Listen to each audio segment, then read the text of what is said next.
What's up, my loves? It's your girl Diamond, and I'm back with my own new review of the Belle Collective. So, everybody is arriving to the reunion. Latrice and Marie's feud or truce have been broken. Glenn and Letitia have separate dressing rooms, and just a small package of the glow up of the girls. And then it came down to who had surgery, who didn't have surgery. We know Latrice had, the girls lifted. Tamara doesn't have any work done. Sophia thought that she had some work done based off of her butt, but Tamara took it as a compliment. I'm happy you see some roundness in my little booty, you know what I'm saying?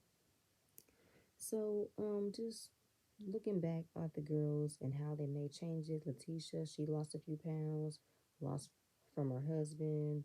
Marie, she went blonde this season. I didn't like that she went blonde. And let me get into the looks. So Latrice loved her purple look, loved her hair. Akeisha with the red, split part pony, loved it. So Gucci with the yellow, asymmetrical bob, loved it. Letitia looked beautiful. Marie looked beautiful. Loved the finger waves.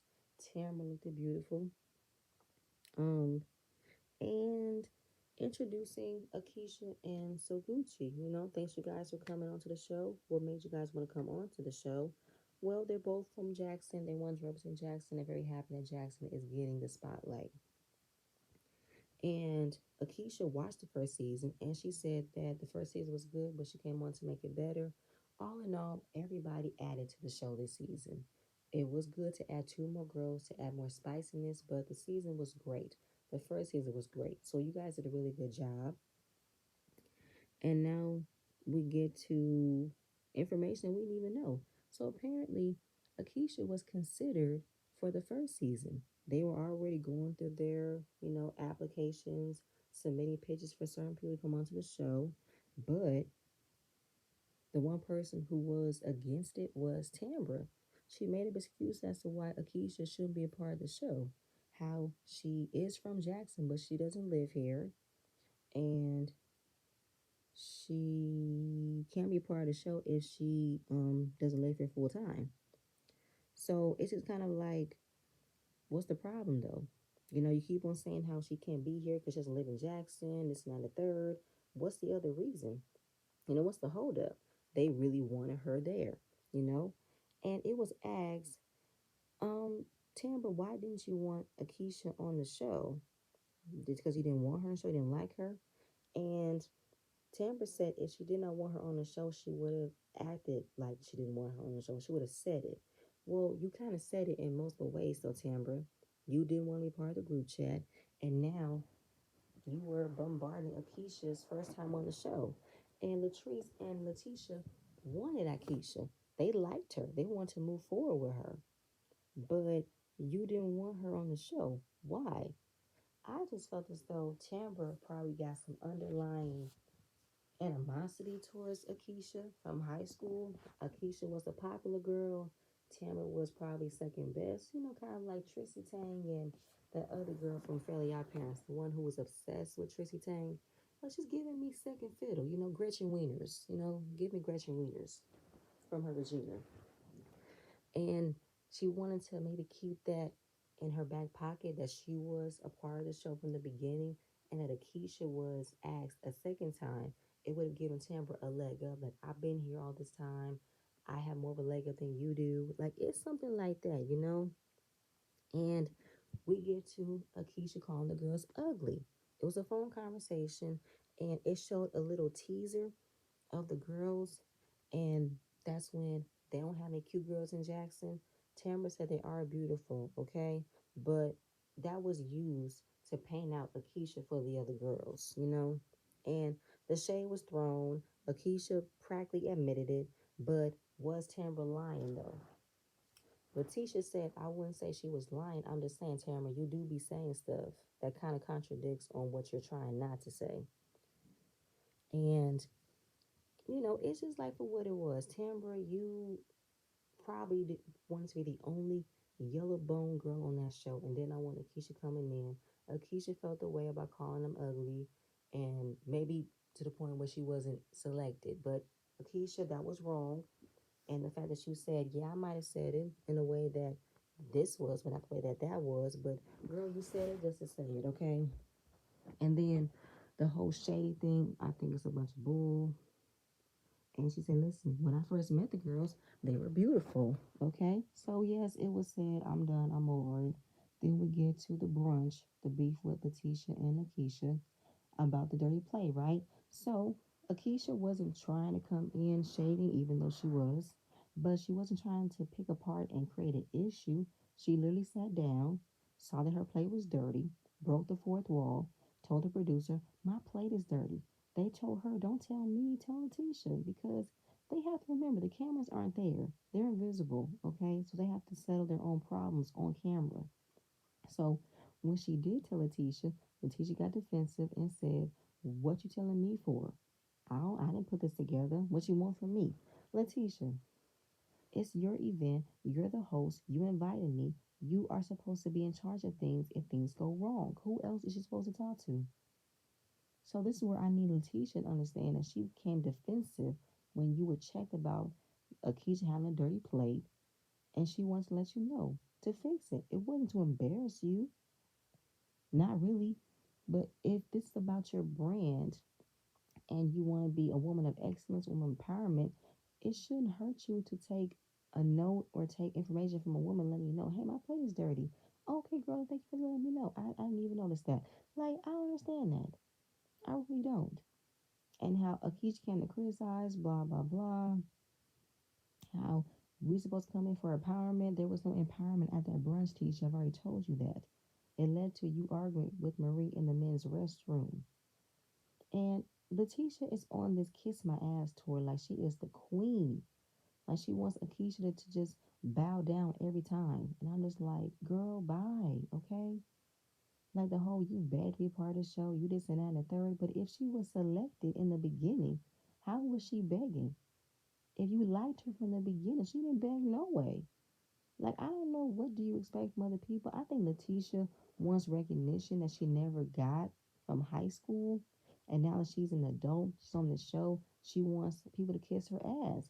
Frankly, she wants Glenn to recognize who she is. So it was really mind-boggling that Letitia had so much anger and animosity towards somebody who told her about her dirty plate, and it's like, girl, bye, miss me, okay? So they stopped arguing, and then the whole comment came about in the bathroom.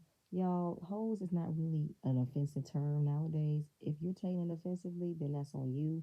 But don't silence people about how they talk because Akeisha, you did two things that I didn't like. You became fake and full of shit. When you said you didn't like the term hoe being used on you, but you used the word anyway. Miss me, okay? Miss me, miss me, miss me. At the end of the day, the show had a level of spiciness in the show. Akeisha was blunt and shady. That was needed. And Akeisha also presented them shirts.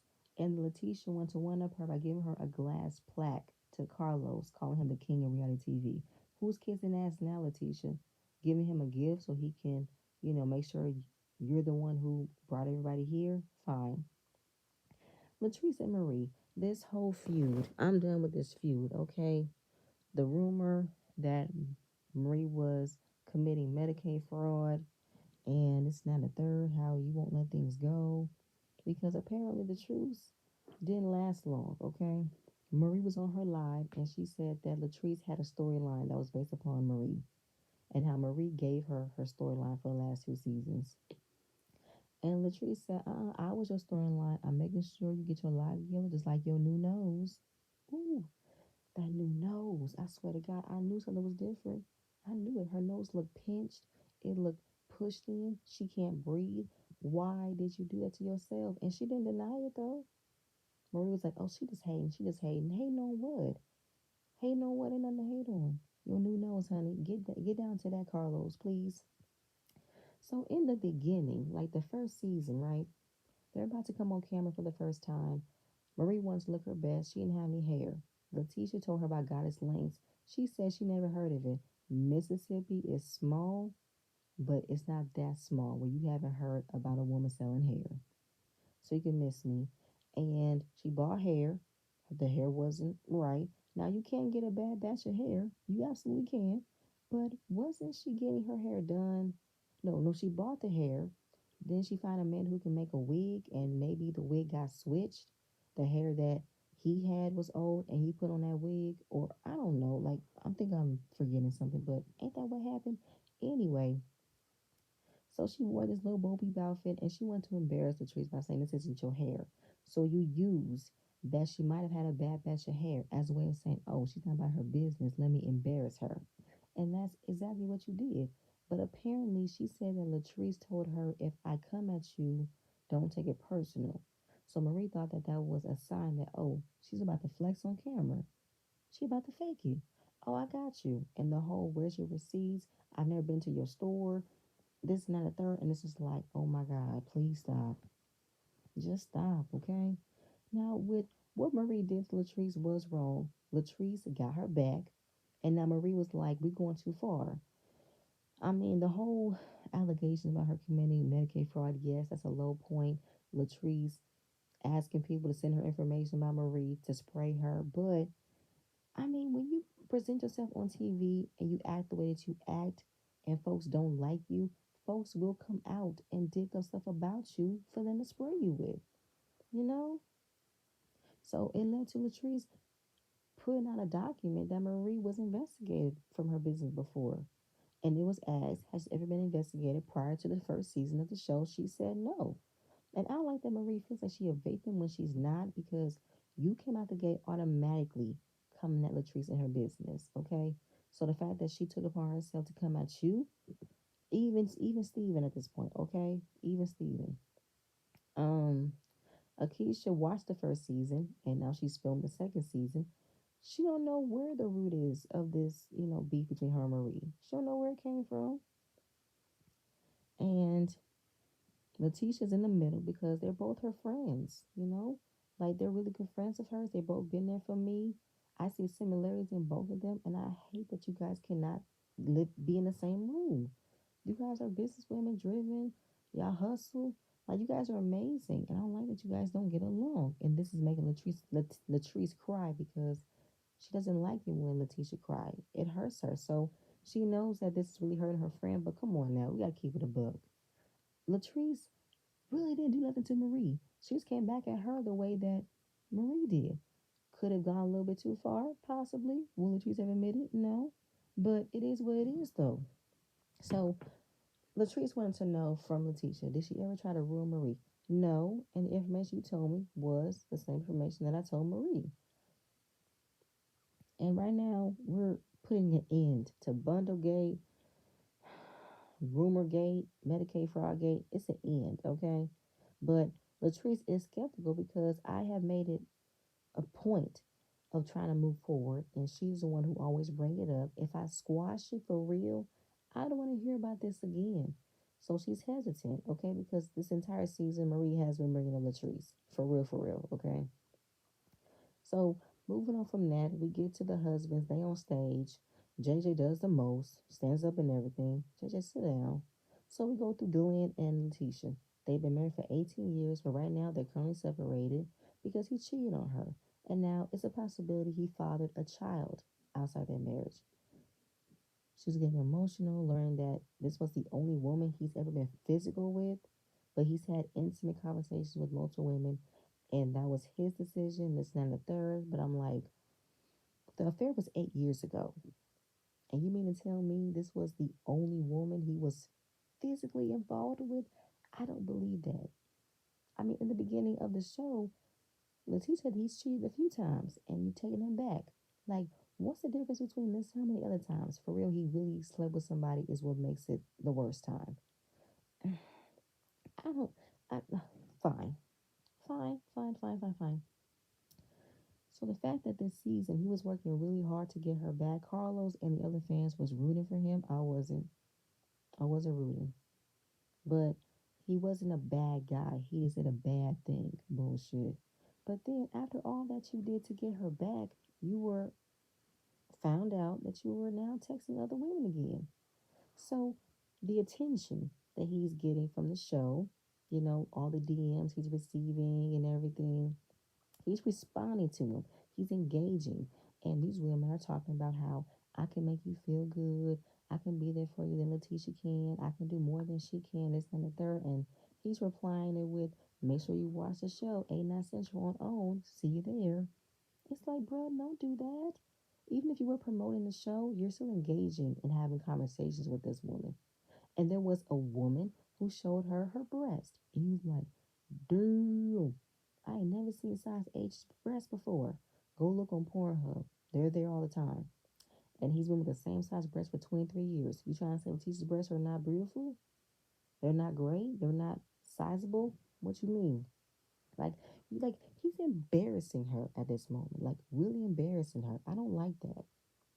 So basically, how can we believe that you have changed when in this moment you're so enamored with seeing a woman's breast right next to your wife who you've been actively trying to get back?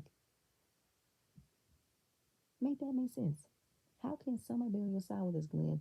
Throw him away. Throw him away. So again, looking at his behavior, you want her back, but yet you're responding to DMs, you're flirting. I don't see how this is on your side though, and how he's showing ways of love the best way he knows how. This, not a third. I'm like, boy, bye. So the situation is, how's he responding to these women? Is the problem. And the ladies, how would you respond if these women was in your husband's DMs? I couldn't really understand what Sophia was trying to say. Like, I think she was trying to get her words across, but it didn't land. But she mentioned that JJ's inbox might be full. Okay. Um, and then the perception of being on reality TV. What people want to see, what people try to dissect, they think that they're coming in to say something. How they're coming in to see a certain part of you that's not being recognized or something. Then we get to Akeisha, who is a football wife, and she dealt with that in the NFL, groupies and stuff. And she said, listen, doesn't matter if you're married, you got a girlfriend. These women want to be seen. They want attention, okay? And if he made that decision, that is his loss, okay? Because he knows what he has at home, just like how you know what you have at home. Either me and her got our issues. I see how she looks. I see how she feels. And I'm still a woman at the end of the day. So I know she's hurting. But I know that I trust my man and that he has respect for me, that he will not ruin his family and ruin his marriage for this. Like, don't give a fuck if a bitch is DMs. I don't care. But if he takes a bait on that and move forward with that, that's what he decides to do, and he knows what he's gonna lose while doing that though. And that was a perfect saying by Keisha.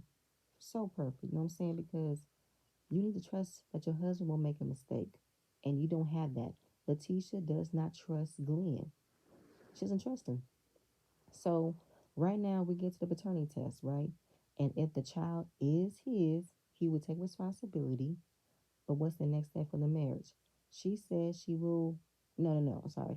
What will be the next step? Would it be divorce? She said the divorce wasn't about the child. It was about the infidelity. She forgave him for the affair, but if an affair led to a child, she'll forgive him as well. Meaning, I'm gonna stay beside him. If the baby's his, I'm gonna stay beside him. Like, okay. Like, he hasn't changed. I don't know if this was a test to show him that you want to stick beside him, but it's not working good. But Letitia is gonna do what she wants to do. The test results are in. It's gonna happen next episode. This Maury Povich moment. It will be a shock that the baby isn't his. It would really be a shock because it's automatically assuming that it's his though. But who child, y'all, that was pretty much it. That was the end of the first part of the reunion. Please stay tuned for my next video, and I'm gonna see you guys later. Bye.